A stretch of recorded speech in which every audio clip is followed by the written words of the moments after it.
Time to introduce to y'all our newest segment called Watch This.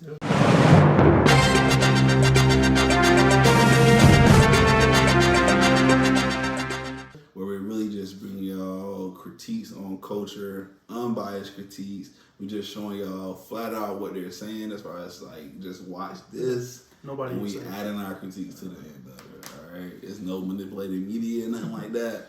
We just bring you the facts, the real. All right, today we starting off with something from your president, and he is your president, all of our president. Jesus, drop the clip, man. Drop the clip. The New York Times totally discredited 1619 Project. Pulitzer. This project rewrites American history to teach our children that we were founded on the principle of oppression, not freedom.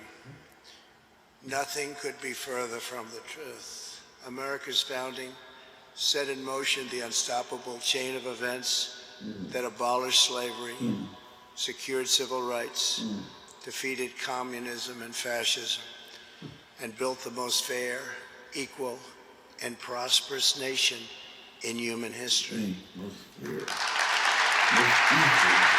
So powerful, man. So powerful.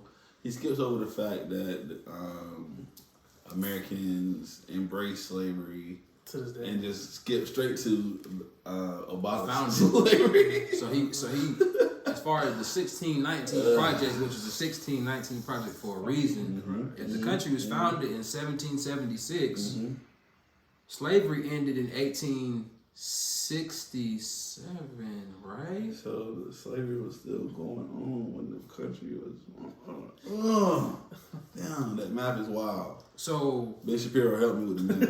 we weren't founded. I'm not smart enough. I just can't figure it out. Somebody call me. So we were founded. Even if the people were in slavery that time, we weren't founded on oppression. So they wanted. No, Kanye. Do you feel that way, Kanye? Was it a choice now? Listen, I implore everybody who watches this to think for yourself. Right? It is completely ignorant and asinine to think that everybody should know this country was literally founded off the backs of slavery. So for a president to come out and completely dismiss. But this is the president who has done more for black people than maybe even Abraham Lincoln.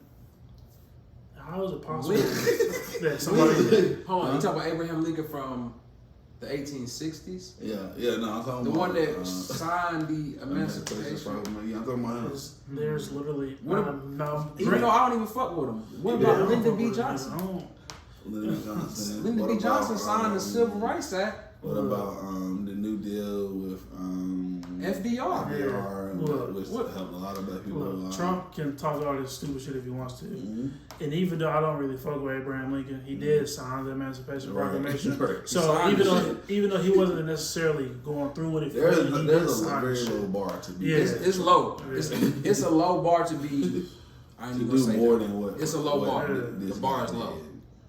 But I just don't understand how we've gotten to the point where we are sitting here and looking. We're getting actual details and we're getting historical documents that are using actual documents.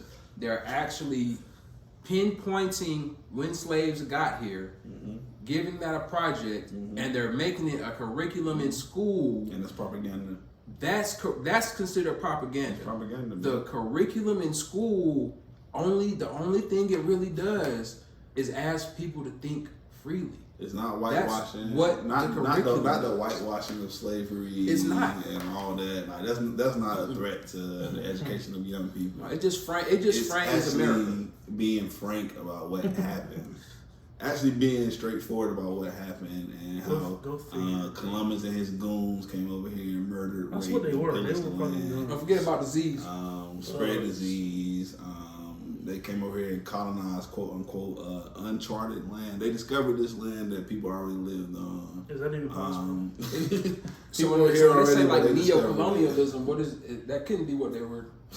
That couldn't be what they're talking about, right?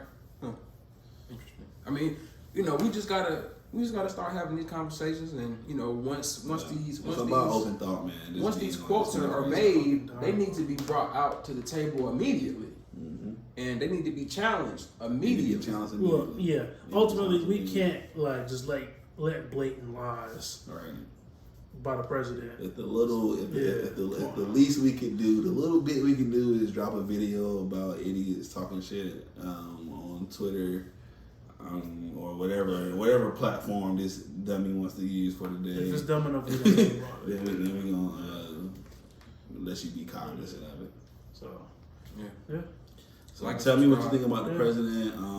Also, tell me what you think about whether or not you should wear a mask in public, because it's gonna tell me a lot about your IQ. It is. Also, tell me if you're still undecided or not about this election, because you know what, I might send you a message, a personal message. Humor us. Let us know if you're still undecided. Humor us. Let us know. I just let them know why exactly. You know. Don't forget to vote. Vote, like, subscribe.